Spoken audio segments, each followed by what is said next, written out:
Since when is it a crime to not buy your kids school supplies? Kids list got 4 boxes of Kleenexes. Imagine every single kid in the classroom of 20 bring 4 boxes of Kleenexes. On top of the Lysol spray. This is for all the teachers. How about y'all go to some of these back to school events and get some of those free book bags and some of those free pencils and things of that nature for your classroom, and stop asking the parents. Go to some of these events, teachers. I said what I said. How about you go and you do that yourself for your own children? I said what I said, okay? Pencils come from trees, but they don't grow on them. It's back to school season, when parents suddenly discover that crayons, notebooks, and glue sticks aren't free. Some moms and dads are refusing to buy even a single pencil, claiming that teachers should just magically provide everything for everyone. Financially providing for your own kids? It's not their job. Next up, parents refusing to buy milk because cows should just donate it voluntarily. Meanwhile, teachers are frantically checking their wallets and TikTok is losing its mind. Today, we're diving into the chaos, the meltdowns, and the absolute absurdity of parents who think that school supplies are a plot against them. I stopped buying my kids school supplies back when they were in like first or second grade. I used to do it and I spent all my money on it, and I'd make sure they have notebooks and papers and pens and stuff. And then they started doing this stuff where they should make kids share. Like they make them share the school supplies, and they tell you to help out the teacher, to help her save some money because she doesn't get paid enough. Like, tell your job to pay you more, or don't be a teacher. I don't know. The first year I did it, the teachers like kind of rolled their eyes on me, but then since then it's been nothing. And now my youngest is going into 4K, and her teacher is giving me this attitude because I told her I'm not buying her anything except for a backpack. And if I do buy her something, I'm labeling it with permanent marker with her name. Like, teachers can make their own money. They get paid, right? I don't buy supplies for other kids. I'm not wasting my money on that. It's not that I'm poor. I have plenty of money in the bank. I'm just not paying for that. It's not my job.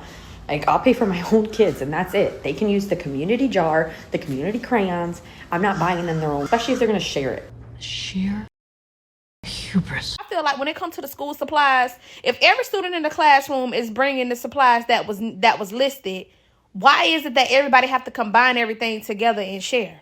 Then when the teacher also requests her little list of the things that she need for the whole classroom, when you was in Target buying all that stuff trying to decorate your classroom, sweetheart, you didn't stop and get you some Lysol and some hand sanitizer? My responsibility as a parent is to only take care of my child, to supply what my child needs in order for him to learn in school. All of that extra stuff, I don't care to do that, and I don't want to do that. And then let's not forget, you go spend all that money buying all that stuff that the school listed what your child needed, and a lot of that stuff they don't even be using and don't even be sending it back home. You are so dumb. You are really dumb. For real. The child was not reading or writing on grade level. But you telling me what school supplies you not finna buy for them, and they can't even read? Are y'all kidding me right now? Not finna hold y'all. I really thought I was done talking about this whole school supply list thing. But then one of my followers, who I was also outside with this summer, outside, I'm talking about standing on couches in sections, popping bottles. I didn't even know Lil Mama had kids. She saw my video yesterday and she talking about some non-QB. I'm not spending all that money on them school supplies. Look, Mama, you had 3 Don Julio bottles on your head alone. What you mean you're not spending no money on those school supplies after you spent $1,200 in the section? Is you all right? And then y'all like, well, they want 4 packs of pens, and I'm just gonna buy 1 pack for my son and my daughter because these teachers, they keeping the pens, they keeping the extra supplies. They're teachers. What the f they supposed to do with the supplies? What do y'all think they're doing with these supplies? They're taking it home, running a sweatshop, selling these pens out their back door? I can already see it. These parent-teacher conferences finna be crazy this year. Y'all just lazy. Y'all on this complain about school supplies. You want the teacher to raise the baby, teach the baby. You want the teacher to buy back school clothes too? Teachers already don't get paid. Y'all, I'm telling you the truth. Warehouse jobs make more than teachers sometime, and I'm not bull.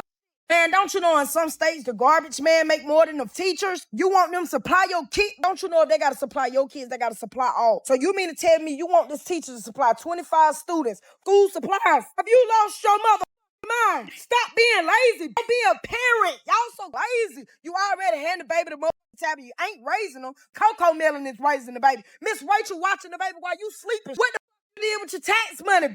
Just ran that to the club, buying them bottles. Buy that baby a bottle. Y'all is the most laziest unfit parents of generations I ever seen in my life. Y'all complain about everything. It don't go dance show in Walmart just like King did. Get that list and buy it. Whaley has landed several of those inside low kicks. It's back to school season, and not all parents are on board with buying their kids school supplies. What? One parent is getting a lot of attention after sharing why she won't be in the back to school aisle at the store. Take a listen. I buy all these school supplies for my kids. They take some of it to school, and the teachers take all of the supplies and tell the kids don't write their names on it. What? That's supplies that I bought my kids. And no offense, I'm not trying to share with no other kids. I'm sorry, I'm not trying to share, okay? And this was before the economy got bad. I bought it just for my kids, okay? Another bad experience I had with school supplies. My daughter took the school supplies to school. It wasn't the brand that the teacher wanted. So she still took the school supplies from my child, put it up and said, no, you're gonna use the brand that I bought. Okay, cool. Then you buy school supplies, okay? I won't send nothing. Anything that my kids need to succeed, you provide everything, okay? I'm not providing anything but the body. And I'm barely doing that. This person reminds me of my least favorite person on the internet. Somebody needs to pay for all my children and mine and Gary, all our suffering, somebody needs to be held accountable, and they need to pay. That lady said somebody needs to pay for all of my children. Yes, and that person is you and their father. And it's the same exact situation with this woman here. Her and her children's father need to be paying for their children. And even if she had a negative experience with a teacher, kids typically have different teachers every year. So you don't have a negative experience with one teacher one time and then just say, oh, to heck with it. I'm done. I'm just washing my hands of being responsible and taking care of my own children. Also, if the teacher asks you to get a specific brand of something or another, I would just go with that and do that. Parent Dale Lynn Settle is here, and educator Arnetta Murray. Dale Lynn, your thoughts about that parent? And I was almost with her in certain since she not wrapped too tight. So I've been in education since 2011, so I have a double side, right? As a mom of 5 and working in operations management and education. And one of the things that I don't understand, parents don't seem to understand, is do you expect the teachers to provide these supplies? Like, do you go to work and expect to provide the tools that you need? Do you bring the stapler? Do you bring all of the things that you have for your job? So why would teachers have to provide that for the students? I do understand to a certain degree what mom is saying about the supplies and needing a certain brand, but Rose Art crayons don't hit like Crayola. And so if we're doing a project and we're trying to color and we need it to all look the same, it's not going to hit the same. So I do understand.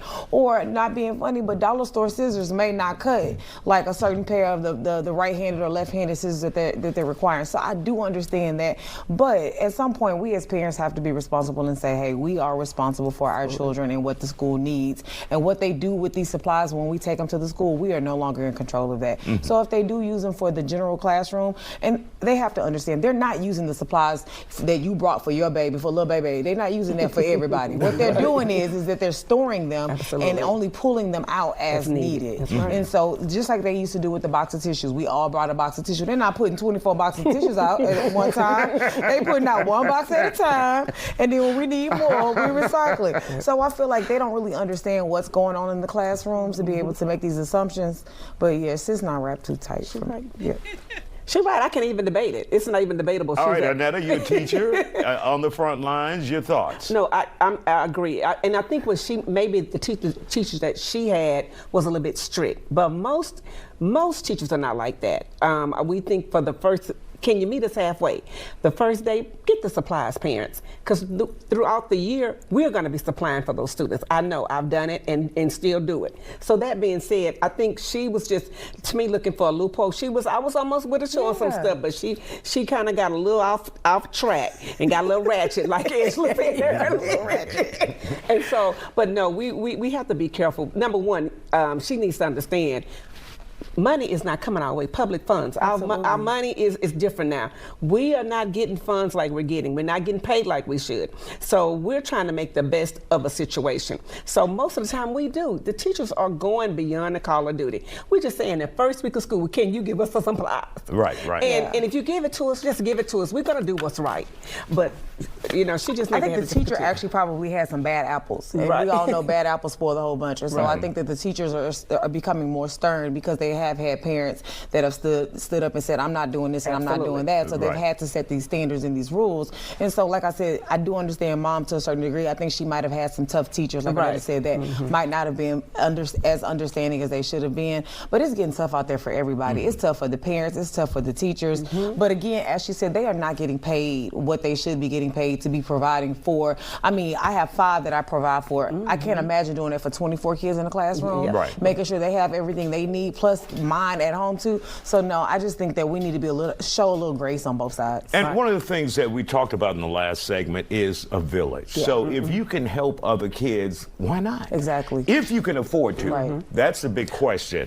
Affordability. Now, if you have an extra notepad or pencil or crayons, then why not give it? Because you're helping your students' classmates. Absolutely. But we're doing that. You have to understand, you have these different drives coming on with back to school coming up. That's an avenue. But then other teachers help us out. I had one teacher that had a bunch of supplies, and I was just talking about I didn't have it, and she gave me some supplies out of her cabinet. So we're doing that. Unfortunately, sometimes parents get the wrong narrative and they hold on that.